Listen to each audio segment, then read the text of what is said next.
Ako gusto ko rin magpasalamat kay Congresswoman Stella Kimbo. Dahil kung meron mang tunay na bayani dito, si Congresswoman Stella Kimbo. Dahil siya mismo ang umamin na maraming blanco ang BICAM report. Suporta sa health. Yung ating mabigyan ng suporta yung mga ospital ng gobyerno para kung merong magkasakit, kung pwedeng gawin nyo yung ginagawa doon sa Davao del Norte, merong tinatawag na zero billing. Yung zero billing namin doon, kahit sino magkasakit, paglabas ng ospital, zero ang babayaran, wala kahit piso. Yun po ang pwede kong ipagmalaki doon sa District 1 ng Davao del Norte. Paano nangyari yan? Simple lang. Yung budget ko na tinatawag nilang soft, lahat yan, buong amount, inilalagay ko sa ospital. Download, galing sa DBM, diretso sa Davao Regional Medical Center. At kung merong magkasakit na tao doon sa aking distrito, kahit na sino, lahat ng gagastahin para doon, medisina, doktor, at yung pagtira niya sa ospital, doon na kukunin. Kaya wala siyang babayaran kahit piso. I-focus na lang natin. Maliit lang yung pera ng gobyerno, pero kung gamitin sa tama, malaki ang maitutulong sa taong bayan. So Mr. President, kung gusto nyong mag-shutdown, pakiusap ko, yung legislative branch of government, yun lang i-shutdown nyo.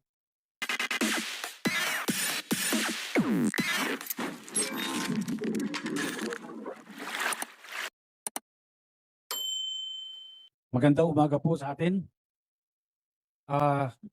Kami po ay nandito para ipaalam sa buong bayan na maghahain po kami ng criminal case against Martin Romualdez. Sa kadahilanan po na siya po ay may ginawang krimen dito sa budget ng 2025. Malaking halaga po yung ipinasok nila na hindi po inaprubahan ng Kongreso. Hindi po ito ang napagkasunduan sa Bicameral Committee at nagulat na lang kami lahat nung makita namin kung bakit yung pong in-email sa amin na BICAM report, may mga blanco po rito. Ngunit, nung pinirmahan ng presidente, kumpleto na. At nung tinignan namin kung magkano yung ipinasok nila na halaga, ito po ay nagkatotal ng 241 billion. Ngayon po, ewan ko kung matatawag natin na typographical error yan o grammatical error. Napakalaki po ng halaga. 241 billion. Wala pong ganung halaga ang inaprubahan ng BICAM. At hindi po rin yun ang inaprubahan sa plenaryo.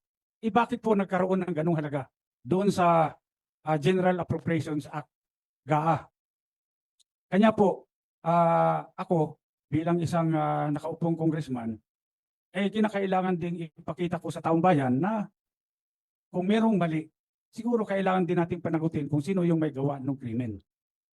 At dito, dahil po ilang araw na kaming nag-request ng kopya ng enrolled bill, hanggang ngayon po tinatago nila sa amin yan. Hindi po nire-release ang enrolled bill ng House of Representatives.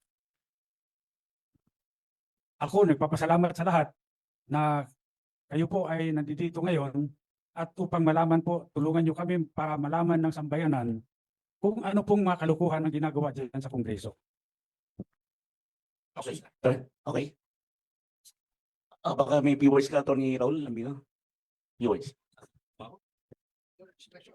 Well, tama po yung sinabi ni former Speaker Bebot Alvarez. Kasi maliwanag naman na dapat yung Bicameral Conference Committee report ay i-approve yan ng House at i-approve din ng Senate. Maraming blanco doon sa lumabas na mga dokumento. So, may narinig ako na statement, hindi ako nagkakamali, ay galing kay Congresswoman Kimbo. Ang nagsabi na yung technical working group ang gumawa na ng tinatawag nilang insertion based on kung ano raw yung napag-usapan doon sa bicameral conference. Ang tanong, meron bang records of proceedings doon sa BICAM? Wala eh. Meron bang journal of proceedings? Wala silang maipakita. So dito siguro ay kailangang maimbestigahang mabuti itong mga members ng technical working group. Technical working group sa Senado, technical working group sa Kongreso, at sino-sino itong mga membro ng technical working group. At mag-execute sila ng kanilang affidavit kung talaga nga bang meron silang ginawang insertion dito o ano paman para ma-fill in the blanks yung enrolled bill bago ipinadala sa Malacanang. Yun lamang po yung gusto kong maliwanagan dito. Dahil ay statement ang galing yan sa balita na napakinggan ko at nabasa ko na statement allegedly ni Congresswoman Kimbo na yung technical working group ay pinunuan itong mga blanco na nandito sa mga dokumentong lumabas na mga BICAM report na may pirma naman yung mga members ng BICAM committee sa House at saka sa Senate.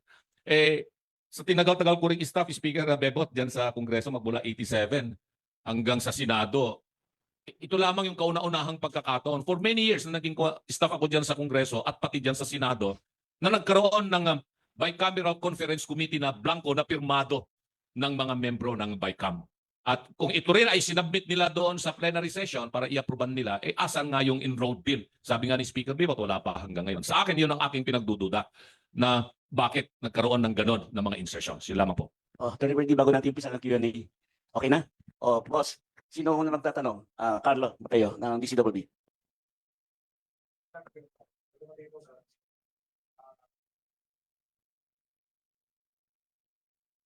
Speaker, former Speaker, ano po yung particular na kaso na isasampa? At sino-sino pa po ang sasampahan ng kaso bukod kay Speaker Martin Romualdez? At kailan po ito isasampa? Sa aking pagkaalam, no, pwede akong i-correct ng aming mga abogado rito kung meron akong makaligtaan na pangalan. Number 1, siyempre si Martin Romualdez. Pangalawa, itong si Saldico. Pangatlo, itong si Majority Leader Manix Dalipe ng Zamboanga. Bakit sila? Dahil po, una, wala pong nangyayari sa House of Representatives na hindi po alam ng Speaker of the House of Representatives. Lahat po yan may basbas ng Speaker. Wala pong gagalaw dyan kapag hindi po sinabi ng Speaker. Kaya nga po dito, sigurado ako, itong si Martin Romualdez ay talagang siya ang may pakanan nito lahat. Siya ang author nito. Ngayon, siyempre ako gusto ko rin magpasalamat kay Congresswoman Stella Kimbo. Dahil kung meron mang tunay na bayani dito, si Congresswoman Stella Kimbo. Dahil siya mismo ang umamin ng maraming blanco ang BICAM report. Ngayon, bakit nagkaroon ng 241 billion na additional budget doon sa GAA na pinirmahan ng Pangulo? Ngayon, yung mga media, pwede rin nyo rin mag-request. Request nyo sa Kongreso kung mabigyan kayo ng kopya ng enrolled bill. Bakit mahalaga ang enrolled bill? Kasi dito natin makikita kung ang enrolled bill ba ay faithful reproduction kung ano yung inaprobahan ng Kongreso sa plenary. Dahil kung ito ay magkaiba, ay malaking problema yan. Hindi nila nilalabas yung enrolled bill. Ako may suspetsa. Anong problema? Ba't ayaw mong ilabas? Problema dyan, kung walang enrolled bill, yung liability magsishift, mapupunta sa Office of the President. Pinirmahan niya, walang enrolled bill. Sino naglagay ng blanco? Hindi sila. Kaya malaking problema. Siguro mabuti ilabas na nila yung enrolled bill para naman makumpare natin. Tama ba yan? O pareho ba yan? Nung inaprobahan ng BICAM, inaprobahan ng plenary. Maidagdag ko lang, sa laki ng problema nila, palagay ko that is the reason why sinulong nila kahit kapos na yung oras ng impeachment para matabunan ito. Para yun ang pag-usapan. Para yung oposisyon ang nasa defensive instead of us being on the offensive. Pero hindi po natin bibitawan ito kasi napakalaki talaga. 241 billion. Kaming mga ordinaryong tao, we cannot even begin to wrap our heads around that figure. 241. Kaya kami ni Mr. Magpantay sa Citizens Crime Watch we joined hands with Speaker, with Attorney Raul Lambino, with Attorney Jimmy Bondoc para isulong po ito at sa Monday po ay ipafile po namin sa City Prosecutor's Office ng Quezon City itong criminal case na ito because this is falsification of legislative documents which is a crime. Krimen po ito. It is a crime not only under the revised penal code but in view of the amount involved, it is a crime against the Filipino people. Hello, good morning po. Noel po ng PTV News. Attorney Topacio, clarify ko lang kailan niya ipapasa yung pag-file, anong date? Sa Lunes po, itong darating na Lunes, February 10. Kung hindi ako nagkakamali, ako ay tama. Kong Alvarez, you have mentioned earlier that yung mga blank was filled out by the TWG of Kong House of Representative and the Senate. So do you have the names as well, sir? I-include mo rin ba sila sa pag-file? Mapapasama yan sila siguro sa Jando. For soundbite lang po, sir, pa-explain further yung dyan. Ito po yung mga hindi natin pinapangalanan ngayon, no, sa complaint. Pero later on, lalabas din yung mga pangalan nila. One more question na lang po for Attorney Bondok and Congressman Bebot. Na-mention po kanina ni Attorney Topacio na kaya may nadali yung impeachment para matabunan ang issues. Oo. Sa inyo pong dalawa, itong kasi pareho po kayong nasa side ng mga Duterte. Hindi po kaya ito magiging isang political war? Una po sa lahat, gusto ko rin linawin talaga na ito po ay hiwalay sa aking pagiging kandidato, no, tong filing. I am acting in my capacity as a national officer of the PDP Laban dahil ako po ay chairperson ng arbitration committee ng PDP Laban. So I'm really on the legal team of PDP, no. So needless to say, siguro lagi namang may political aspect ang mga ganito, but we are really fighting against the corruption here that is nasa institusyon, no? Wala po itong kinalaman sa politika. Very little to do with politics. Napakalinaw po, as a lawyer, I'm speaking as a lawyer, na lahat po ng elemento ng falsification of legislative documents ay naririto. Dahil yung GAA po, ang problema natin dito is napaka-technical. Kaya hindi po nakikita ng taong bayan yung paglilimas ng kaban natin. Ang trabaho namin dito in filing the case ay para bigyan ng ilaw, no, ng liwanag kung ano ba yung specific mechanism ng korupsyon at kung paano nililimas. Kasi lahat tayo ginagamit yan no, yung terms na nililimas ang kaban ng bayan. Paano? Ito po sinasabi namin kung paano ginagawa. And now, sabi nila matagal nang nangyayari yan. Ang gusto naming masabi sa inyo, it is in unprecedented amounts ang ninanakaw po sa taong bayan. Kailangan po maging malinaw yan. Gusto ko lang linawin din na itong pag-file namin ng criminal cases, hindi po kasama sa politika ito. Malinaw na mayroong krimen na nangyari. Malinaw na Martin Romualdez, Saldico, at Mr. Dalipi committed a crime against the Republic of the Philippines. Hiwalay po natin yung politika dito. Mag-focus po tayo doon sa krimen na nangyari.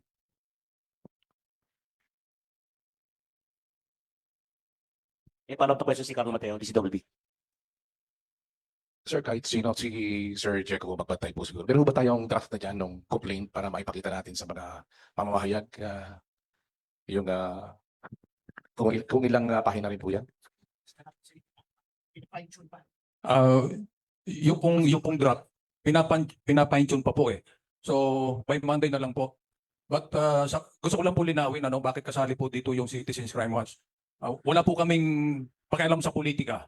Kung sa tingin po ninyo sumasali tayo sa pamumulitika, hindi po. Pagkat tinignan ko po yung draft ng complaint, kinakailangan po talagang bumoses tayo pagkat ang pinaglalaban po natin dito ay yung karapatan po ng mamamayang Pilipino. Ang isa po sa advokasya, kahit noon pa po ang advokasya ng Citizens Crime Watch ay labanan po ang korupsyon. Siguro naman, lahat tayo kumbinsido na yung mga nadidinig, nakikita natin, nababasa natin, talagang talamak po ang korupsyon sa ngayon. At hindi po tayo kinakailangang manahimik, kinakailangan po hindi lang tayo bumoses at sumali po tayo sa mga hakbang na mahabol po natin kung sino man ang mga sangkot dito po sa ganitong anomalya. Tinitingnan ko po yung niratify na BICAM report. Napakalaki po ng pondo na napunta sa NIA. Kami po sa Bicol Region, tinignan namin yung mga projects ng irrigation ng NIA. Sa laki po ng pondong ibinigay po ng ating gobyerno, napakarami po mga palpak na mga proyekto, lalo na po yung mga irrigation. At marami pang pondong inilalagay nila. Pagkat tayo hindi natin nasisilip yung anomalya dito pagkat nasa kabukiran po yung project nila. Pero karamihan ng kanilang mga proyekto ay palpak at hindi po gumagaan ang karamihan sa mga proyekto nila. Kaya kami po sa Citizens Crime Watch, lahat pong mga hakbang na naglalayong malabanan po ang korupsyon, kami po ay palaging naandyan. Idagdag ko lang, baka sabihin nyo, Citizens Crime Watch was organized para lang labanan ang Marcos government. 1992 pa po ay buhay na ang Citizens Crime Watch. 1992, ang founder namin ay yung yumaong si Jose Malvar Villegas, Attorney Jose Malvar Villegas. We are SEC registered. We have been accredited as a COMELEC watchdog in so many elections. At just to prove to you how non-partisan we are, while we were the ones who sued Garin, Congresswoman Garin, for the Dingbaxia scandal, 3.5 billion lang ngayon, lang because kung kukumpara rito, that's peanuts. Ngayon na ngayon ay nasa Sandigan Bayan. Dinimanda rin po namin si Commissioner Guanzon for graft na ngayon ay nasa RTC Bulacan na. Lahat po yan ay may probable cause. Even during the time of Duterte, dinimanda po namin si Secretary Ramon Lopez for allegedly allowing large-scale tax evasion by Hyundai Motor Corporation. So kahit sino po, kahit under any administration, kung may nakikita kaming anomalya, dinidimanda po ng Citizens Crime Watch. Wala po kami tinitingnan kung sino, tao ni Duterte, tao ni Noynoy, tao ni Marcos. Kung may nakikita kaming mali, ay dinidimanda po namin. And modesty aside, maganda naman po ang aming batting average sa Office of the Ombudsman at sa Piskalya. Thank you po. Okay. Question po for Mr. Magpantay. Okay. I'm just Ignacio po from Abante Radyo po. Sir, tanong ko lang po, gaano po ka-importante na ang Citizens Crime Watch po ang magsampa ng kaso at bakit hindi na lang po individual? Ang pagsasamba po kasi ng kaso hindi po madali. Kinakailangan po natin kumuha po ng kakampi dito. Pero nabanggit naman po ni Speaker Alvarez kanina na ito po ay walang relasyon sa pagiging kandidato nila. At kami naman kung sinong makakatulong sa pagsasampa ng kaso nilalapitan po namin. Pagkat sa dami na po ng ang napakahirap po kasi yung maghanap ka ng dokumento. Just imagine yung kukuha ka ng dokumento sa isang ahensya malamang sa hindi ka bibigyan nila. So pag ganitong mga sitwasyon po siguro mas maganda kung hindi lang sila kundi tayo lahat. Tayong mga mamamayan, tayo po ang bumoses, tayo ang gumawa ng paraan kung paano po natin masasampa ng kaso. Itong mga tao na nasa gobyerno, nasasangkot po sa ganitong mga problema, sa ganito po mga anomalya. Okay. May katanungan from DWIC? Sa mga kagalang-galang nating nasa harapan sa pamumuno ni Congressman Alvarez, dati nating Speaker, sa inyo pong lahat, ako po si Rene Calonzo ng Usapang Pang-Kapayapaan, Usapang Pang-Kaunlaran ng DWIC.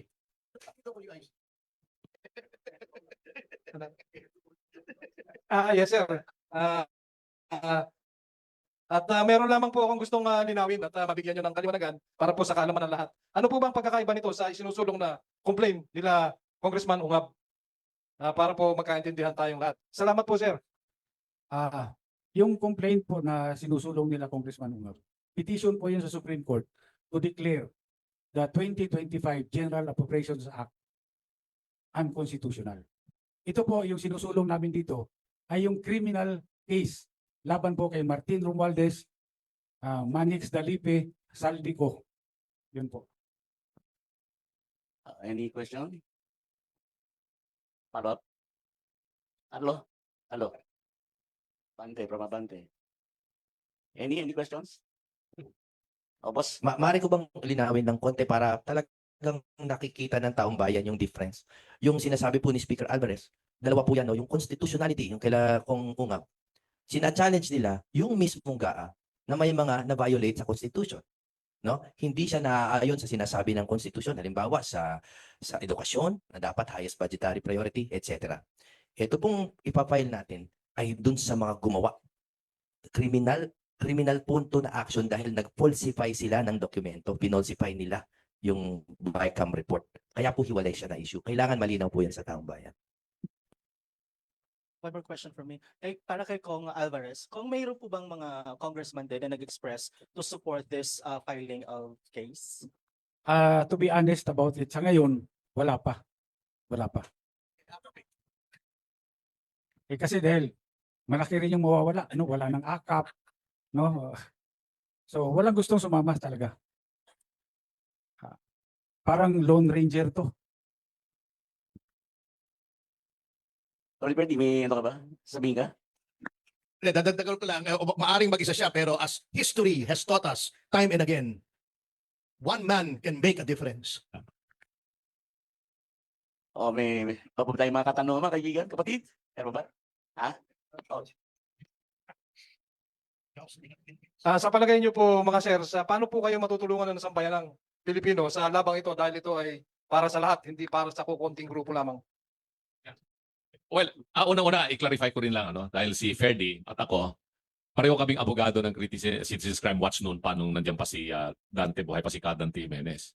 Ito sana si Ferdy yung kandidatong senador ng PDP. At sa totoo lang, dahil sa Davao, ando doon si Speaker Alvarez na siyang pinuno ng reforma. Ninominate ko siya na kandidatong senador for PDP. Pinasumpa ko sa PDP. Pero nabaliktad sabi niya sa akin, partner, hindi ko maiwanan yung legal profession ko at saka Citizens Crime Watch. Ikaw na lang yung isusubo ko dyan. So nasubo ako dito sa Senado. Tapos tinawagan ako kagabi, tulungan mo naman kami ritong maipaliwanag itong isasampang kaso ng Citizens Crime Watch against yung mga leaders of Congress sa falsification na ginawa nila. So ito, nandito ako ngayon. Maliwanag kasi yung sinabi nga ni Speaker Alvarez kanina na parang heroin si Congresswoman Stella Kimbo kasi umamin siya na talagang ang nag-insert ay mga technical staff ng House or even the Senate. So that is practically already an admission. It's not a confession, but it is an admission under the rules on evidence against interest. Kasi, yes, because there is a question of fact. It's a fact already. No? It's not just a question of law. Pag confession kasi, question of law na wala nang lilitisin. But she has admitted that indeed, may mga blanco dito sa sinasabing BICAM report. So yun ay maliwanag na malaking basihan ito para umusad itong kaso na sinabi nga ni Atty. Bondok, falsification of legislative documents. At iyan ay nandoon sa ating revised penal code yan. There may be other cases later on that would still come up. Depende na po yan sa makakalap ng mga ebidensya kasi katulad na sinabi ni Speaker Bebot, ay wala pang binibigyan na kopya ng enrolled bill na GAA. At sa akin naman palagay ay importante rin na maimbestiga itong mga technical staff ng Kongreso at saka Senado kung totoo nga ba yung sinasabi ni Congresswoman Kimbo na sila yung ministerial function na raw nila na isingit kung ano man yung mga dapat na i-fill in the blanks. Upon the instruction, by whom? Yan ang ating tatanungin. Sino nagbigay ng instruction? Siyempre, alam na rin natin kung sino nagbigay. Nasabi na ni Speaker Bebot. And these are the personalities that will be included in the complaint that will be filed together with the non-identifiable personalities na pinapangalanan ngayon na John Doe and Jane Doe. So marami pang mga pangalan dito na mga sasama later on. Thank you. O may katanungan from Manila Bulletin. Teka, liwanag. Gusto ko lang humingi ng clarification kay kay Atty. Lambino. Ano yung sinasabi niyang si Stella Kimboy parang heroin? Ibig sabihin nakaka-addict siya. Anuin mo yun? Klaruhin mo yun. Bay mabigat yun. Hero na lang, hero. Heroin female hero. Akala ko nakaka-addict si Stella eh. O naman mahirap na. Klaruhin mo yan ba? Saan ba yan ngayon? Saan ba yan ngayon? O meron pong katanungan din from Manila Bulletin kay Joseph Pedrajas. Saan po pa-file yung kaso and sino yung complainants and respondents? Sino po pwede sabihin? Sino yung complainants and respondents? Ang kasama po ng Citizens Crime Watch dito si Atty. Jimmy Bondok at si Speaker Alvarez. Citizens Crime Watch po yung complainant. Okay. Sa Quezon City, no? Quezon City. Sa Quezon City Prosecutor's Office po. Bukas po yan, Monday 10:30 ng umaga. Sir, sa ipagpamanin niyo po at para pong hindi nasagot yung katanungan ko kung paano makakatulong ang mga mamamayan natin sa ating ipinaglalaban at paano kami makakatulong kung sakali. Kami ba ay maghihintay na lamang ng resulta ng legal matter na ito or ano po ang inyong masasabi?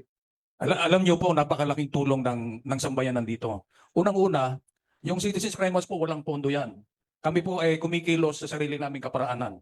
Ngayon, yung moral support lang po ninyo, yung napakalaking bagay na po yun. Pagkat kayo po ang nagpapalakas ng kalooban namin para gawin po ito. Pagkat ang laban po sa korupsyon, laban po nating lahat ito. Ang pinaglalaban po namin dito, ang sambayan ng Pilipino, na tayo po ay nadadaya. Yung buwis mula sa ating, na binabayad natin sa ating gobyerno, ginagastos po dito sa mga proyekto ito. Pero pag may mga insertion sa mga ganyan, mga patago na mga proyekto, ay nadadaya po tayo. At kayo po, lalo na po itong mga kasamahan natin sa media, malaking bagay po yung binibigay ninyong suporta sa atin at kami naman ay nagpapasalamat po sa inyo. At yung mga mamamayan natin na nakikinig at nanonood, abay, pagdasal nyo lang po kami, nabigyan pa kami ng lakas ng loob para po ipagpatuloy itong aming ginagawa. In other words, just make noise kung yung mga mamamayan kasi lahat naman may access sa social media. Indicate your disapproval, your disapprobation, your displeasure sa ginawang ito ng majority sa ating House of Representatives na nilagyan yung mga zero at kung makikita nyo, ito sample pa lang ito Oh, puro soft projects, yung mahirap ma-account. Yan, alam ko ng mga congressmen yan. Katulad dito sa DA, oh. Oh, hybrid seeds, inorganic fertilizer, di ba yung fertilizer funds scam? Galit na galit sila, ba't nandito na naman? Soil ameliorants, agricultural drone services ha? Mga soft project ito eh. Madaling ano to eh. Madaling ipad itong mga ganitong projects eh. Ang tawag dito soft projects as opposed to hard projects na nakikita ninyo. So ewan ko kung bakit si Speaker mahilig sa soft na projects. Dagdagan ko lang, Karen eh. Ang request namin sa taong bayan, huwag niyo po sana ibenta ang inyong katwiran. Yun po talaga. Sana maging madiin yan sa inyong mga coverage. Huwag niyo po ibenta ang inyong katwiran. Dahilan po, sa iyong falsification, crime ang ginawa nila. Krimen. Ngayon, yung mga taong nakakabenepisyo dito, lumalambot ko minsan ng opinion dahil the crime benefits them. Huwag po kayo maging accomplice sa crime nitong ating sasampahan ng kaso. Yun lang po. Last two questions. Meron pa ba tayong mga katanungan, mga kapatid? Carlo, meron pa ba, Carlo? Meron pa ba tayo dyan? Boss, final words. Lahat ng gusto magtanong. Atty. Raul Bino na. Lahat, isa-isa. Final words. Message. Ay, gusto kong susugan yung sinabi ni Atty. Bundok kanina na walang politika dito. Kami mga abogado rito, lalong-lalo na sa aming dalawa ni Atty. Bundok dahil tumatakbo nga po kaming senador under PDP laban. Si Speaker Alvarez naman ay hindi po siya kasama sa PDP laban. So, although magkakalyado kami pagdating dito sa usapan para mabago po ang ating sistema at yung umiira na practice po, lalong-lalo na po dyan sa Kongreso at sa Senado. At dagdagan ko rin yung sinabi ni Atty. Topacio kanina na itong mga insertions na ito na lumalabas ito ay mga masahol pa ito kaysa sa yung identified nung araw na pork barrel talaga na 70 million kasi identified na yung 70 million na amount at yun ay yung mga congressmen at mga senador saka lang sila gagawa ng listahan ng kanilang mga proyekto pagkatapos ma-allocate yung 70 million sa ngayon hindi matindi nakakapagtaka eh. Sabi ko nga di ba merong mga niline veto ang Pangulong Marcos, bakit hindi niya bineto itong mga bagay na ganito na ito yung kine-question natin kung nagveto sana siya dapat ito yung kanyang mga bineto para malinis po yung budget hindi po naalala ko nung araw Speaker Bebot, si Pangulong Duterte, marami rin siyang mga binito noon ng mga provision ng budget ng General Appropriation Act. At natuwa po yung taong bayan dahil nagkaroon din ng mga kunting mga hindi magandang insertions, pero hindi mga blankong insertions yun Pero dahil hindi nga naayon doon sa inapruban na National Expenditure Program, ay binito ni Pangulong Duterte. Pero dito, yun lang ang pinagtataka namin. Bakit hindi binito ito ng Pangulo, itong mga questionable mga insertion, pati na rin yung pagbawas ng mga budget ng galing sa DepEd at napunta doon sa kung saan-saang agencies, lumaki po yung tinatawag na pork barrel ng mga congressmen at mga senador. At sa admission na rin po ng mga senador at mga congressmen, lalong-lalo na yung akap na 25 billion ba, 25 billion o 26 billion. Kasi 5 billion yung mapupunta sa mga senador, 21 billion yata mapupunta sa mga congressmen, at inaamin nila sa mismong mga pananalita po nila na sa kanila yon. At hindi na nila may tatanggi. Ito yung mga bagay kung bakit question sa Korte Suprema yung constitutionality nitong General Appropriation Act. At tapos nga itong move ng Citizens Crime Watch na magsampa ng criminal case. So yun lamang po ang gusto namin ipaliwanag sa inyo. Teka, ni Atty. Mates, sandali. May tanong from ABS-CBN para kay Atty. Topacio. May we know any update on ex-Congressman Tevez extradition to Philippines? Out of topic yata. Pero in general, nasa dili pa po siya. We are awaiting the outcome of our appeal from the order or decision of the Tribunal de Recursos allowing extradition kasi appealable pa po yan doon sa plenary ng Court of Appeals o Tribunal de Recursos ng Republic of Timor-Leste. Anyway, as my parting words, katulad nga ng sinabi ni Speaker, this is a long and lonely fight. Pero alam nyo, aral po ako kay, I don't know if you remember this guy, he was a great man. Si Doy Laurel, he used to be the Vice President of the Republic. At nilalabanan niyo noon si Cory Aquino on matters of principle. At ang favorite book niya is The Man from La Mancha. Alam naman si Don Quixote, Jousting at Windmills. At lagi niyang tinuturo yung passage doon na kinagagalitan si Don Quixote. Oo. A favorite song pa pala ni Raul Ambino yung Impossible Dream. Pakantahin mo na nga natin to ng Impossible Dream. Gawin anthem nitong ating grupo. To dream the impossible dream, to fight the unbeatable foe. To run where the brave dare not go. O, di ba? To right the unrightable wrong. Anyway, may passage doon, kinakagalitan si Don Quixote ng mga kaibigan niya. Sabi niya, why do you keep jousting at windmills? You know, if you joust at windmills, di ba umiikot yung windmill? It can throw you down into the mud. Sabi ni Don Quixote, yes, but sometimes it will lift you up to the stars. So yun ang aming paniniwala rito. Baka naman hindi sa mud, pag ikot niya, ipatalasing kaming pataas. Salamat po. Parting words, Speaker. Sorry. Congressman Bebot. Siguro huli na po si Speaker, no? Ano tayo? Ang akin pong parting words ay simple. Dumikit po tayo sa katwiran. Nananawagan po kami na lahat po ng makakarinig nito mula ngayon, lahat po kayo ay makakarinig ng pagbabaluktot ng issue, mga kung ano-anong distraction, no?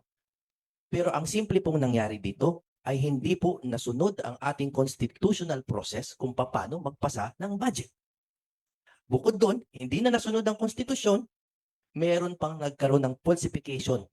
May lumabag na mambabatas sa batas. Doon lang po tayo dumikit sa katwiran na yon.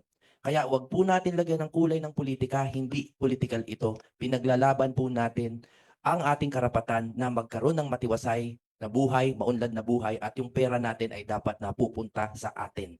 Let the criminals answer sa kanilang ginawang krimen sa laban sa ating bayan. Dumikit po tayo sa katwiran.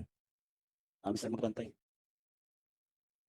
Una-una po nais kong pasalamatan ang lahat po mga narito, mga members ng media, at pasalamatan ko rin yung ating mga kasamahan po dito, mga abogado, na patuloy pong sumusuporta sa ating advokasya. At sana po ay ang mamamayang Pilipino ay maintindihan po kami. Ang aking pong organisasyon ng Citizens Crime Watch, ayaw po naming makisali sa politika. Ayaw po naming mamulitika dito, kundi ang aming pong pinaglalaban dito ay ang karapatan po nating lahat. Pagkat ang nakataya po dito ay ang ating pong bansa, ang ating pong mga mamamayan talagang ang paghihirap po natin talagang napakalaki ng ating nararamdaman sa sitwasyon ngayon, lalo na po sa ekonomiya po natin, na ang dami ng mga mamamayan natin na nangangailangan talaga ng tulong. Itong issue na ito sa AKAP, yung marireceive nating 5,000, sa tingin ko hindi man yun makakatulong ng malaki sa pagpapaganda ng buhay ng bawat Pilipino. Kundi nakakatulong lang yan, sa totoo lang, sa mga politiko na makapalang bulsa at makapalang mukha. So hindi po natin pwedeng payagan na ganito na lamang po ang mangyayari sa ating bansa pagkat kawawa po ang mga mamamayan nating Pilipino na karamihan sa kanila ay nagugutom, walang hanap buhay.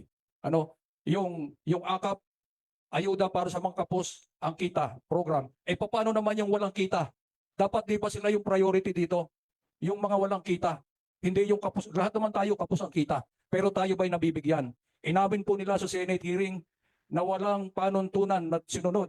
Wala rin silang listahan. Kami po sa Citizens Crime Watch, humihingi po kami na i-publish ang lahat ng nabigyan ng benepisyo dito po sa AKAP na ito. Pagkat tayo mismong taong bayan ang mag-audit. Kung ikaw ay talagang nakatanggap, tatanungin ka namin. Pero ang problema, hindi po nila kayang i-publish yan. Pero hinihingi po namin sa ating gobyerno, lalo na po sa DSWD. Alam nyo, nakakaawa yung mga taga-DSWD. Kapag nagsisisihan na sila po ang nasisisi. Pero wala naman sila magawa pagkat nakagapos ang kanilang kamay. Pag nagbigay si congressman, si senador ng listahan itong priority mo, wala sila magagawa. Si mayor ganun din, pagkat sila ay devolved sa local government units, pag nagbigay ng listahan yan, wala silang magagawa kundi sundin. So sila lagi ang nasisisi. And even sa DPWH, kapag nagkakaroon na ng remalasyon, nagkakaroon na ng aberya, ang nasisisi yung mga empleyado, yung mga taga-DPWH, pero yung mga politiko na nangingialam sa pag-implement ng mga proyekto, sila naman pag-issue na, pag-kontrobersya na, medyo tumatagilid na, medyo nagtatago na. Ang laging nasisisi yung mga taga-DPWH na karamihan dyan, mga karir, pero wala silang magawa. Pagkat kapag sila ay nagreklamo, sila naman siguro isang tawag lang sekretary, sabi ni Congressman, palitan mo yan. Sa DSWD ganun din. So nakakaawa po itong mga empleyado natin sa DPWH, empleyado natin sa DSWD, sila po lagi ang nasisisi. Hindi nasisisi yung mga politiko na wala pong inisip na magpakapal ng bulsa. So sana po maintindihan ninyo ang ginagawa po ng Citizens Crime Watch. Ito po ay laban nating mga Pilipino at kinakailangan bantayan po nating maigi ang pondo ng ating pong bayan. Mr. Bebot, parting words. Panghuli, gusto ko lang ibalik, naalala ko yung isa sa mga interview kay Pangulong Marcos. Nung tinanong siya ng media, Mr. President, ano hong mangyayari kapag na-invalido ang 2025 budget. Inimbalido ng Supreme Court. Ang sagot niya, baka daw ma-shutdown ang gobyerno. Alam niyo ho, alam naman niya na hindi talaga dahil may tinatawag na reenacted budget. Sa reenacted budget po, sapat na po na magkaroon ng pondo ang gobyerno para lahat ng ahensya ay patuloy pa rin na magbigay serbisyo sa taong bayan. Ngayon, kung gusto niya na mag-shutdown, pakiusap ko lang, isang branch lang ng gobyerno ang i-shutdown mo, Mr. Marcos. Yung legislative branch of government, yun lang ang i-shutdown mo, yun ang isara mo. Dahil malaki ang gastos ng gobyerno taon-taon, wala namang ginagawang mabuti. Kasama na ako doon. Dahil incumbent congressman ako. Pero sa totoo lang, hindi na natin kailangan pa ng maraming batas. Puro batas na lang, hindi na nga kayang ipatupad ng executive branch of government. Siguro mabuti, bumalik muna tayo sa 10 commandments. Kahit yun lang, hindi mga natin matupad. Hindi natin masunod. 10 commandments. Oh. Bumalik lang tayo doon. Tama na yung kongreso. Tama na yung mga batas na yan na hindi naman kayang ipatupad. Malaki ang matitipid ng gobyerno at yun, kung yung halagang yun na ginagastos mo sa legislative branch of government, yun na lang gastusin nyo para magkaroon ng malaking pondo yung suporta sa edukasyon, yung suporta sa social services, suporta sa health, yung ating mabigyan ng suporta yung mga ospital ng gobyerno para kung merong magkasakit, kung pwedeng gawin nyo yung ginagawa doon sa Davao del Norte, merong tinatawag na zero billing.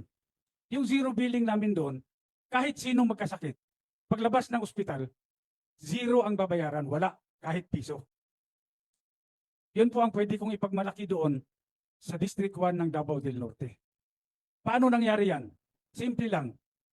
Yung budget ko na tinatawag nilang soft, lahat yan, buong amount, inilalagay ko sa ospital. Download, galing sa DBM, diretso sa Davao Regional Medical Center. At kung merong magkasakit na tao doon sa aking distrito, kahit na sino, lahat ng gagastahin para doon, medisina, doktor, at yung pagtira niya sa ospital, doon na kukunin. Kaya wala siyang babayaran kahit piso. I-focus na lang natin. Maliit lang yung pera ng gobyerno, pero kung gamitin sa tama, malaki ang maitutulong sa taong bayan. So Mr. President, kung gusto niyong mag-shutdown, pakiusap ko, yung legislative branch of government, yun lang i-shutdown nyo.